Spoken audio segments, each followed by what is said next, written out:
এই জাহেদ, একটা চা দিও তো আমাকে।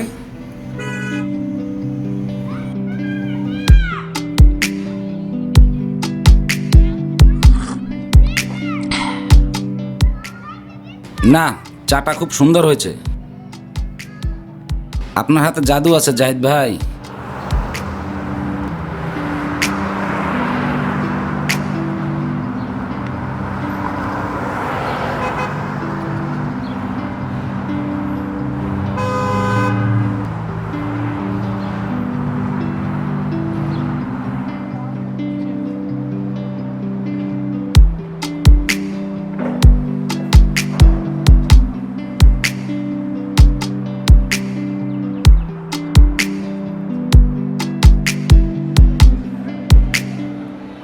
জাহিদ ভাই, আমাকে একটা চা দিয়েন তো, আদা আর চিনি বাড়িয়ে দিয়ে।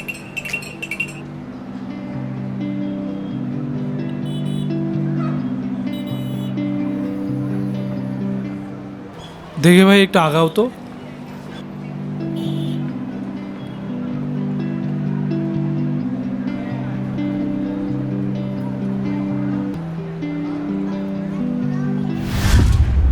কি সবেমাত্র ঘুম ভাঙলো জমিদার সাহেব? তা তুমি নাকি এখনো স্বপ্নের পিছনে ছুটে চলছো? তা স্বপ্ন সত্যি হবে কবে? টাকা পয়সা ইনকাম শুরু হয়েছে নাকি এখনো এক যুগ লাগবে? আর কত বাপের ঘাড়ে বসে খাবে? মানুষের লজ্জা শরম বলতে কিছু একটা থাকে নাকি? দেখেন চাচা, আমি এই বিষয়ে কোনো কথা বলতে চাই না, কিংবা এই বিষয়ে আপনার সাথে কথা বলার আমার কোনো আগ্রহ নেই। তা ভাতিজা, তুমি তো দিনকে দিন বেয়াদব হয়ে যাচ্ছ। তা তুমি যে বেয়াদব হয়ে যাচ্ছ সেটা কি বাসার মানুষ জানে? বেয়াদবি? বেয়াদবি কোথায় করলাম চাচা? আপনি আমাকে কিছু প্রশ্ন করেছেন, প্রশ্নগুলোর উত্তর দিতে আমি এখন ইচ্ছুক নই। তুমি বেয়াদবি করেছো। দাঁড়াও, আজ জহর নামাজ বাদে তোমার বাবার সাথে আমার দেখা হোক। তার সাথে এই নিয়ে আমার একটা বোঝাপড়ার ব্যাপার আছে। মানে আপনি কি বোঝাতে চাচ্ছেন?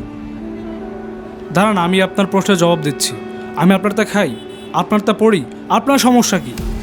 না, আমার খাও না, আমার কেন খাবে?